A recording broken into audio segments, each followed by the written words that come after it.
Баршаңызға қайырлы күн достар. Бүгін мен сіздермен ұнсыз, қантсыз жасалатын печеньемен бөлісетін боламын. Ол үшін бізге жұмыртқа, овсяное хлопья, сары май, финики және де ұсақтау үшін блендер қажет болады. Алдымен майымызды су моншасында ерітеміз. Майымыз ерігенше блендермен овсяное хлопьямызды ұсақтаймыз. Біздің блендермен ұсақталған хлопьямыз дайын болды. Осындай ұнтақ түрінде болады. Енді жұмыртқамызды бөлек ыдысқа жарып аламыз.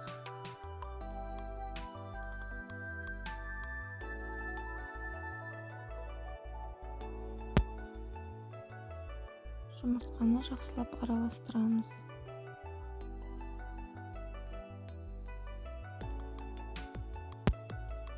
Жұмыртқаның үстіне хлопьямызды салып, шым-шым тұз салып, жақсылап араластырамыз.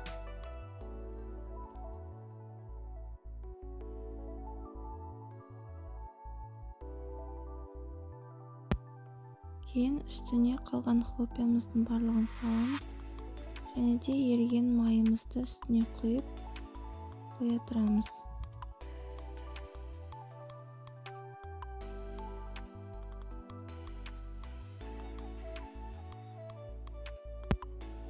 Енді финикиді де блендермен турап езіп аламыз.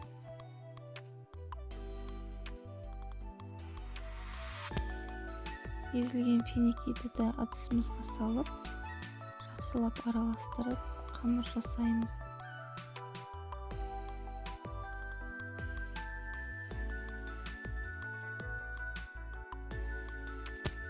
Мінекей біздің қамырымыз қолға жабыспайтын, формасы тез шығатындай қамыр болып шықты. Енді осы тестімізді печенье формасында етіп, дөңгелетіп жасап аламыз да пергамент қағазына май жақпай қоя беруге болады.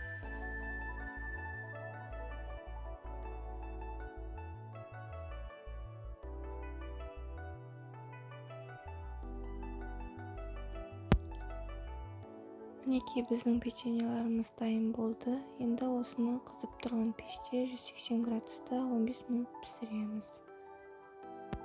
Біздің печеньеларымыз 15 минутта пісіп шықты.